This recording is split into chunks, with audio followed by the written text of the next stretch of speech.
What's going on, guys? Your boy Sly here, and hope everyone's weekend turned out to be absolutely great, and also hope your Monday proves to be even better. Before the Rise of Iron hype train straps the rockets on and videos start to pour out, I want to make a quick review of my experience with the very anticipated game, For Honor. Now, I was lucky enough to have alpha access, and for those out there wondering what this game is all about, and if it's going to be something for you, hopefully this video will smooth over some of the questions y'all might have about it. Now, like every other review I do, I always review honestly and based on what I experienced. So sit back, chillax, and let's get this bad boy started. First of all, before this starts, thanks out to Hearing Voices for the sweet new intro he made me. He has a YouTube channel himself and makes great stuff. A buddy of mine, BulletFox, who started YouTubing himself not too long ago when Halo 5 came out, also uses an intro made by Hearing Voices, both of which are awesome. So check him out at Voices Hearing on Twitter, or the link for his channel, as well as my man BulletFox, will be in the description box below. If you're a new YouTuber, definitely check them out. Also, thanks goes out to Ubisoft for the opportunity to play For Honor, as well as being allowed to post a review on YouTube.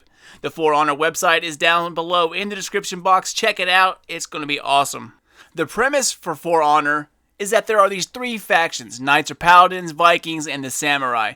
Due to some unknown cataclysm and distrust, they start fighting each other, and as the years turn into decades and decades into centuries, the reasons for fighting become lost to time, and all the world knows is war. There is an unknown baddie in the mix that keeps the fighting going on, but who this really is a mystery. There's a name, but origins, reasons, all that is kept hidden for obvious reasons.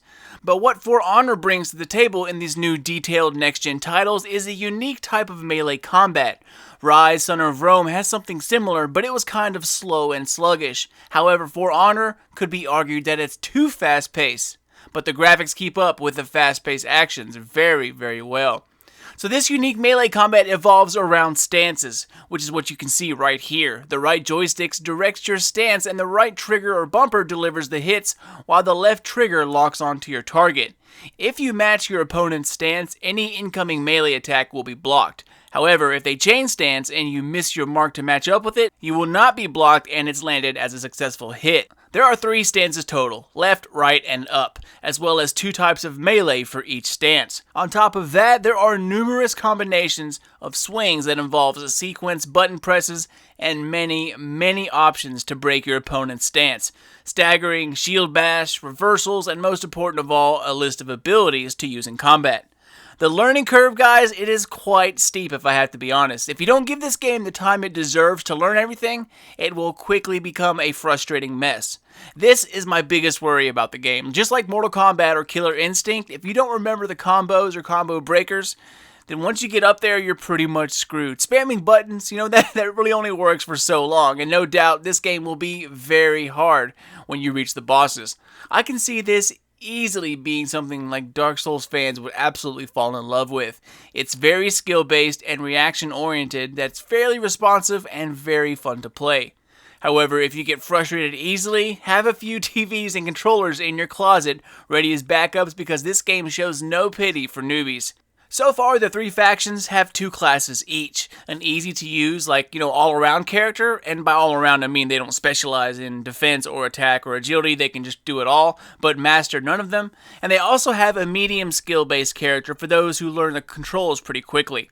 All of them are an absolute blast to play with, and they all react nicely when fighting AIs and bots. My favorite part of the game is when you hold down the right trigger to wind up and release a built-up heavy attack.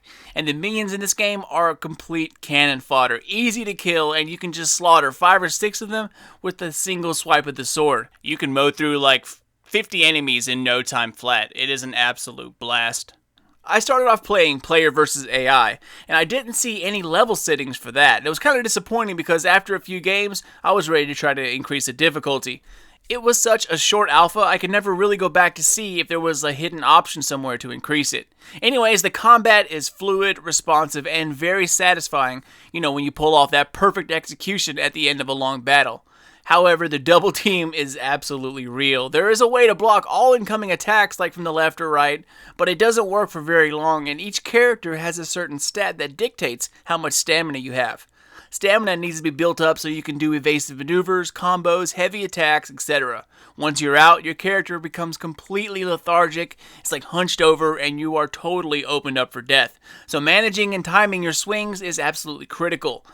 And in the beginning, 1v2s are pretty hard to pull off.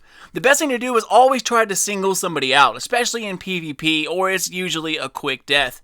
That is, unless you've already mastered the controls, which is going to take a very long time to completely memorize. Overall, guys, this game is excellent. Everything comes together very well. There are tons of customization options for your character. Everything from weapon hilts to skin color, down to bracers, symbols, colors, patterns, I mean the works. The equipment options, they do need a little work because they're kind of confusing as to how the ranking system works.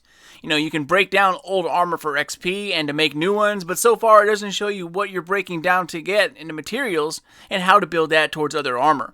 Again, I didn't get a lot of time with it because it was such a short alpha, so it might just be buried in there with all the other options somewhere. Some streamlining could definitely make it a lot better. There are only a few issues that I had with this game. Again, it is an alpha, so there will be issues, but the first thing is that multiplayer is kind of dull, unfortunately.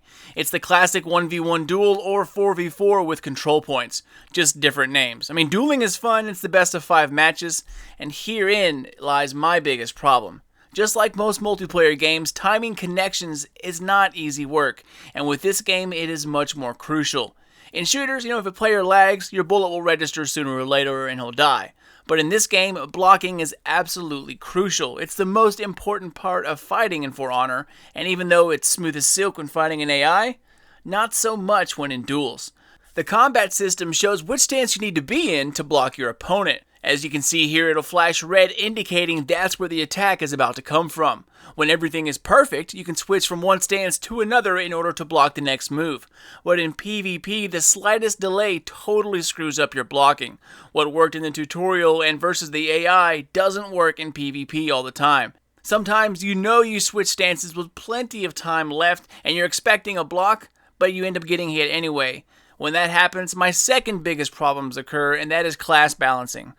Some of the heavier classes can just keep stun locking you over and over and over, and if it's timed right, there's hardly any time to recover, and your abilities aren't cast down instantly, so it's extremely hard to interrupt.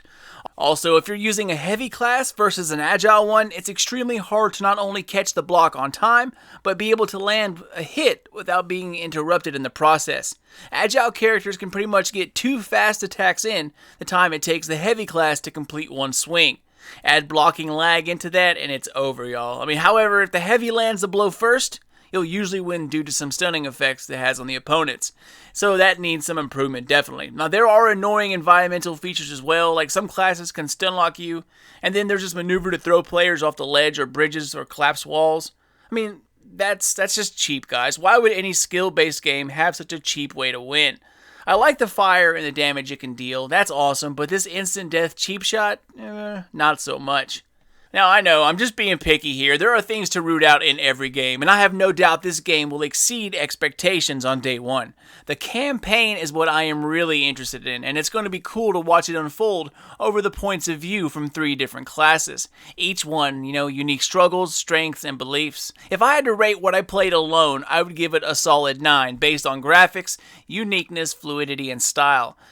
If some of these issues I had are addressed and fixed, and the campaign turns out to be what I hope it'll be, then this game could easily see the high 9s.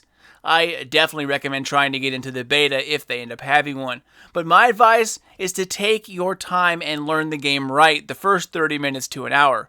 It will make your experience so much more enjoyable.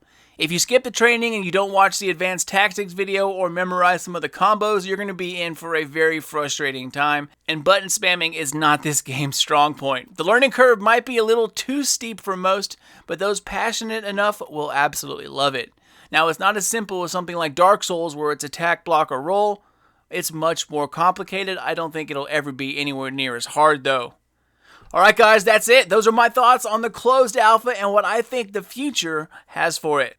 It is a mold breaker, and if it catches on like I think it will, the game is going to be huge. Alright guys, thanks for watching and hope you enjoyed the video. I have a surprise coming out tomorrow for the fans of the channel and especially fans of Destiny. I'm excited to see the announcement on my first Rise of Iron video. Can't wait, and I will see you all Tuesday morning atop a Fellwinter Peak.